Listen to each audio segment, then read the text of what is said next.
March 2026 লেবাননের আকাশে বোমারু বিমানের একটানা গর্জন। ধ্বংসের এই দামামার মধ্যেই ইসরায়েলের অতি ডানপন্থী অর্থমন্ত্রী বেজালেল স্মোট্রিচ এক আগুন ঘোষণা দিলেন, লিতানি নদীই হবে লেবাননের সঙ্গে আমাদের নতুন সীমান্ত।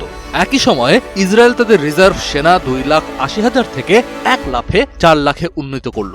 আপাত দৃষ্টিতে এটি নতুন মনে হলেও ইতিহাসবিদ জাকারি ফস্টারের প্রকাশিত সময়রেখা বলছে এটি 100 বছরের পুরনো এক পরিকল্পনার সবশেষ অধ্যায় মাত্র। শতবর্ষের এই ছকে ঠিক কি ঘটেছিল? নথিপত্রের ভিত্তিতে এই অনুসন্ধানে উন্মোচিত হয়েছে সেই রোমহর্ষক সত্য। 1917 সালে বেলফোর ঘোষণার মাধ্যমে ফিলিস্তিনে ইহুদিদের আবাসভূমির প্রতিশ্রুতি দিলেও ব্রিটেন সীমানা ঠিক করেনি। ঠিক পরের বছর 1918 সালে ইসরায়েলের প্রতিষ্ঠাতা দাভিদ বেন গুরিয়ন যুক্তি দেন ইহুদি রাষ্ট্রের স্বাভাবিক সীমানা দক্ষিণ লেবাননের লিতানি নদী পর্যন্ত হওয়া উচিত। উল্লেখ্য, 174 কিলোমিটার দীর্ঘ লিতানি লেবাননের প্রধান পানির উৎস।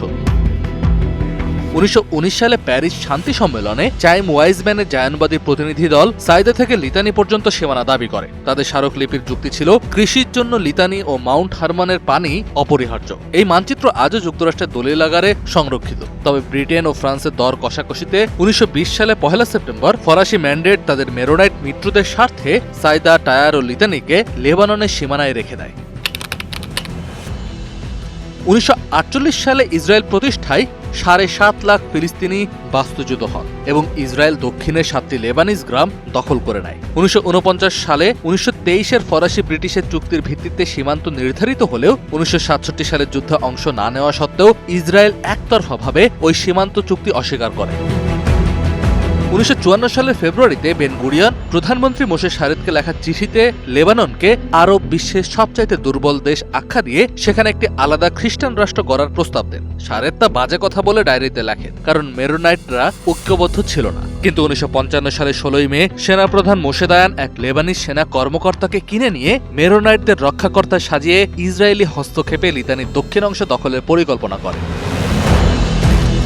1978 সালে ইসরায়েল ফিলিস্তিনি হামলার অজুহাত দিয়ে অপারেশন লিতানি চালায়। জাতিসংঘ প্রস্তাব 425 পাশ করলেও ইসরায়েল সরে যায় 22 বছর পর 2000 সালের 25 মে। এরই মাঝে 1982 সালের 6 জুন রাষ্ট্রদূত হত্যা চেষ্টার অজুহাতে প্রধানমন্ত্রী মোনাখেম বেগিন ও প্রতিরক্ষা মন্ত্রী আরিয়েল শানন 40,000 সেনা নিয়ে লেবাননে অপারেশন পিস ফর গ্যালিলি শুরু করে বৈরুত অবরুদ্ধ করেন। লক্ষ্য ছিল পিএলও ধ্বংস, সিরীয় সেনা তাড়ানো, বশি জেমায়েলকে প্রেসিডেন্ট করে শান্তি চুক্তি। অথচ সেই রাষ্ট্রদূত হত্যা চেষ্টা পিএলও করেইনি। উল্টো যে করেছে সেই আবু নিদালকেই পিএলও শত্রু ঘোষণা করেছিল আরও আগে। কিন্তু ইসরায়েলের চোখ ছিল লেবাননে। তাই ইসরায়েলের তৎকালীন প্রধানমন্ত্রী বেগিন বললেন, আবু নিদাল বা আবু স্নিদাল, আমাদের পিএলও আক্রমণ করতে হবে। এই মিথ্যা অপবাদ দিয়ে শুরু হলো লেবাননে আক্রমণ। ইসরায়েলি পাহারায় ফালাঞ্জিস্টরা সাবরা ও সাতিলায় 2000 ফিলিস্তিনিকে হত্যা করে, যার জন্য ইসরায়েলকে দায়ী করে কাহান কমিশন। এই দখলদারি প্রক্রিয়ার প্রতিবাদেই 1985 সালে হিজবুল্লাহর জন্ম হয়। 1985 থেকে 2000 পর্যন্ত SLA এর মাধ্যমে দখলদারি চালানোর পর ইসরায়েল পিছু হটলে জাতিসংঘ ব্লু লাইন টানে এবং ইউনিফিল মোতায়েন করে। 2006 সালে 2 ইসরায়েলি সেনা অপহরণে 34 দিনের যুদ্ধে প্রস্তাব 1701 পাশ হয়। শর্ত ছিল লিতানি পর্যন্ত লেবানিজ ও জাতিসংঘ সেনা ছাড়া কেউই থাকবে না, যা এখন পর্যন্ত বাস্তবায়িত হয়নি। 2010 সালে লেভিয়াথান গ্যাস ক্ষেত্র আবিষ্কারের পর 2022 সালে সমুদ্র সীমা চুক্তি হলেও স্থল সীমান্ত অমীমাংসিতই থেকে যায়।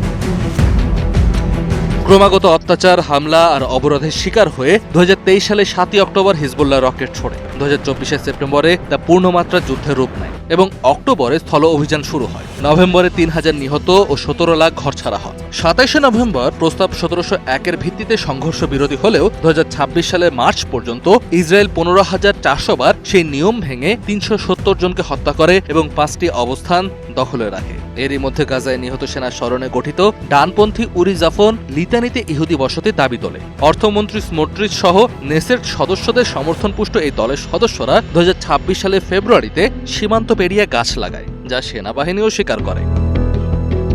2026 সালের শুরুতে ইরান যুদ্ধে আলী খামেনি নিহত হলে 2রা মার্চ হিজবুল্লাহ হাইফায় হামলা চালায়। 16 মার্চ ইসরায়েল স্থল অভিযান শুরু করে। 24 মার্চ প্রতিরক্ষামন্ত্রী কার্ডস গ্রাম ঘুরিয়ে লিতানি দখলের ঘোষণা দেন। 5 এপ্রিল 18 নেসেট সদস্য লিতানি দখল ও উচ্ছেদের দাবি জানান। 12 মে সেনারা লিতানি পার হয়।